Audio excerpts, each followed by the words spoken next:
All right, let's get cooking. Welcome to the latest edition of Chin Check Sports Radio. I'm your host, JD. I want to thank you all for taking the time out to join us.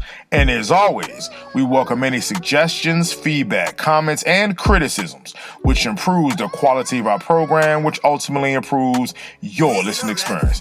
Before we get started, I want to send all of you thank you for your tremendous support. Once again, people are slowly but surely finding out about who we are and what we do. They enjoy and respect the passion with which we speak. But as we always say here at Chin Check Sports Radio, we do this because we love it, as we are simply sharing our passions with you all as we continue to build our listening army to take over the world. You know that we are the go-to on YouTube for your Dallas Cowboys coverage during the season and any and all Cowboys news during the year. The 2023 Dallas Cowboys Week 8 loss on the road against division rival the Philadelphia Eagles and reigning NFC Conference champions. Before we do our review on the game, I definitely want to send a special shout out to my family, Big Dion. Definitely good, watching the game with you. That's kind of our yearly thing. Stop by the crib, eat some good food, watch the game, laugh, all that good stuff. So definitely want to keep that tradition going. If you listen to last week's broadcast, we definitely said that we're definitely going to be at our family's house, which is exactly where we were. So definitely a special shout out, family. And we know we definitely have to do this again very soon. Let's jump right into our numbers here. Quarterback Dak Prescott, 29 of 44 attempts, 374 yards, 3 touchdowns, no interceptions. Tony Pollard, 12 carries, 51 yards. Dak Prescott, 6 carries, 14 yards. CeeDee Lamb, 11 catches, 191 yards. Jake Ferguson, 7 catches, 91 yards. Jalen Tolbert, 3 catches, 49 yards, and 1 touchdown. Jake Ferguson with a touchdown. Michael Gallup, 2 catches, 19 yards. On the defensive side, Damon Clark, 11 total tackles, 8 solo, 1 tackle for a loss. Micah Parsons, 9 total tackles, 5 solo, 1.5 sacks, 1 tackle for a loss. Marquise Bell, 8 total tackles, 6 solo. Malik Hooker, 6 total tackles, 3 solo. Jaron Curse, 5 total tackles, 3 solo. Stephon Gilmore, 4 total tackles, 3 solo. Osa Adigazua, 3 total tackles, 3 solo. Sam Williams, 3 total tackles, 2 solo, 1 sack. DeMarcus Lawrence, 2 total tackles, 1 solo. Dorrance Armstrong, 2 total tackles, 1 solo, half a sack. Jonathan Hankins, 2 total tackles. Chauncey Golston, 2 total tackles. Donovan Wilson, 1 total tackle, 1 solo. Deron Bland, 1 total tackle, 1 solo. So, when you hear the numbers from Dak Prescott, 29 of 44 attempts, 374 yards, and 3 touchdowns. CeeDee Lamb, 11 catches, 191 yards, and Dak had no interceptions. So this goes into how did the Cowboys lose this game? Well, this is why you come to us, because we do not gloss over wins, nor do we overreact to losses. There's a couple factors why the Cowboys lost this game. And really in no particular order, but let's jump right into the third quarter. The Philadelphia Eagles scored 2 touchdowns. The Cowboys scored 0 points.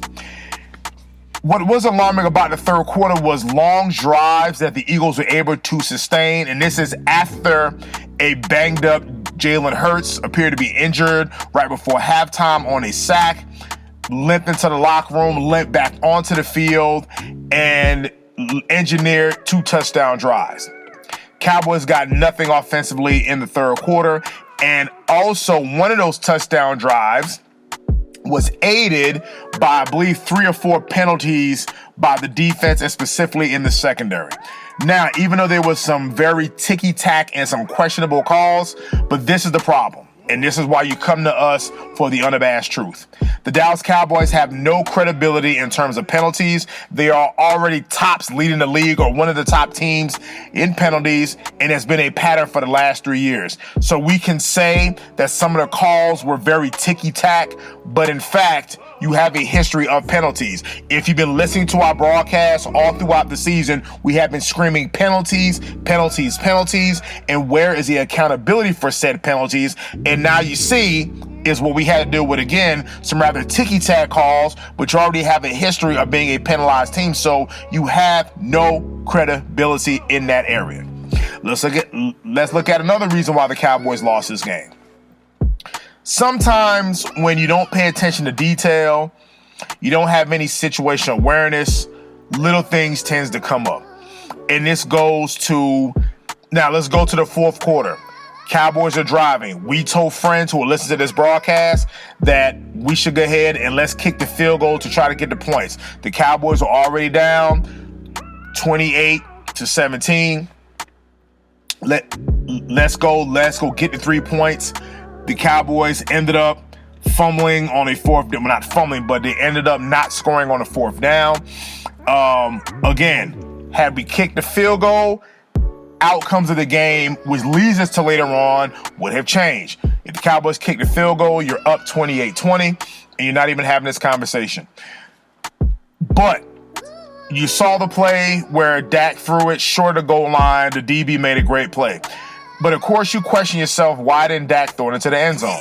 Well, when they showed the replay, and thank you for Greg Olsen as a former tight end, had the Cowboys tight end ran a better rub route, that would have freed up the other tight end to actually make the play. That's attention to detail, and it's stuff that you practice and it becomes repetitive, and situational awareness where, again, stuff like that rears its ugly head. The Cowboys got a horrible penalty on a deep third down on a run, I believe that was, I'm going to say, in the third quarter, that stopped a good drive. Again, you don't have the credibility, even though it was a horrible holding penalty. But again, you have been tacked with so many penalties throughout the season, you don't have enough credit to build for that. So it's just those little things. Now let's go into, now people are going to talk about the Dak Prescott stepping out of bounds on the 2-point conversion. Now, of course, he went for it because people say Dak run the football. He ran a football. You thought it was a 2-point conversion. Of course, replay shows, okay, that he stepped out of bounds, which if you take those 2 points away, maybe they would have needed a field goal instead of a touchdown. But I go back to that field goal. Had he kicked the field goal, they would have been down 28-20. They scored that touchdown. You've been down 28-27, and you would need a field goal to win the game. So it's those little things like that which makes all the difference in the world. Terrence Steele, folks. Terrence Steele had an awful game. I mean, we're going to just call it for what it is. I mean, he had an awful game. I don't know what happened, getting beat up by Hassan Reddick and then Brandon Graham, and he's supposed to be that line of level of a Pro Bowl caliber right tackle. You hear good things about him playing well. Again, we're not going to beat him up too much, but we're talking about this game tonight against the Philadelphia Eagles. He had a horrible game. A lot of the pressure came from his side. Awful game. So there's really nothing else to really discuss about that. He just had a bad game. Now, let's bring us to the Cowboys' final possessions. Now, this talks about what dreams are made of. When quarterbacks dream of having the ball, being able to guide their team down the field. Dak Prescott guides his team down the field. They don't convert on the fourth down. Dallas, they get the ball back with no timeouts left. Dak's driving the ball down the field. Through penalties, a huge pass interference penalty, other various penalties, the Cowboys are pretty much first and goal deep in Eagles territory. Now again, red zone problems that have reared its ugly head came back again to bite this team. And folks, and this is a fair question, and this is why we're different from other Cowboys fans. We call it like it is. What was rather concerning is elite quarterbacks and elite teams take advantage of not one but two opportunities like that, and the Cowboys squandered it away. Where, really ask yourself, would Patrick Mahomes, we're talking about on the last Cowboys drive with no timeouts left, would Patrick Mahomes have scored if he was that deep in Eagles territory? Folks, we have enough evidence. You just watched the Super Bowl last year. would other elite quarterbacks have scored in that instance? And the answer is yes. And that was rather concerning that the Cowboys could do nothing. You saw mental errors. You saw false starts. There was one play, even on that particular false start, I don't know what Dak was trying to do, that he was going to take a handoff. He was met by the player right there, but they called it back on a false start. Then he had an awful sack again by Terrence Steele. So it's those little things that's rather concerning for the long haul, where lack of attention to detail in practice and in other aspects of team preparation, now you see the end results during a critical game like this. And let us also say this.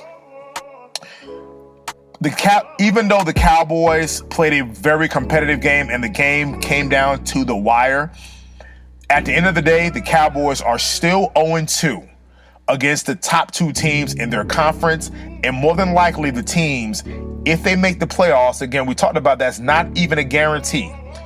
And at this point, they're fighting for a wild card spot because the Eagles sit at 8-1, the Cowboys are at 5-3. And that's a pretty much 2 to 3 game lead in November. Unless the Eagles suffer a serious collapse, the Eagles are looking to repeat as division champions. But what's concerning about this is you already got crushed on Sunday night against the San Francisco 49ers. You just lost to the Eagles. You're 0-2 in your statement game. And yes, even the game versus the Eagles was very competitive, but I'm going to take that with a grain of salt. And here's why, Cowboys fans. Usually divisional games are going to be competitive. Sometimes you can throw out the record. They're usually competitive. Even the Cowboys playing on the road against a divisional rival, there's always that extra it factor there. But still, you're 0-2 in statement games against the teams that if you were to make the playoffs, you're going to have to go on the road to not one, if not both of those areas, and you cannot win the game. Elite level, Super Bowl level teams find ways, especially in this game, to win the game. The Cowboys were presented, again, we're not going to single out Dak. The Cowboys were presented with two opportunities to win this game, and they couldn't make it happen. And that's something that should be alarming and concerning for Cowboys fans, for us sensible Cowboys fans. But again, going forward, the Cowboys now have some means or some games coming up against the Giants and the Panthers and the Commanders to build some wins up to try to keep pace. But again, those are seen as softer teams versus the real competition that we're 0-2 against. So again, this season is a marathon, not a sprint. It's week 8, 9 more weeks to go, and we'll see what happens. So until the next time, also again, and we keep on forgetting, you can always send us an email at chinchecksportsradio@gmail.com. Once again, you can email us at chinchecksportsradio@gmail.com. And until the next time, it's Chin Check Radio, signing out.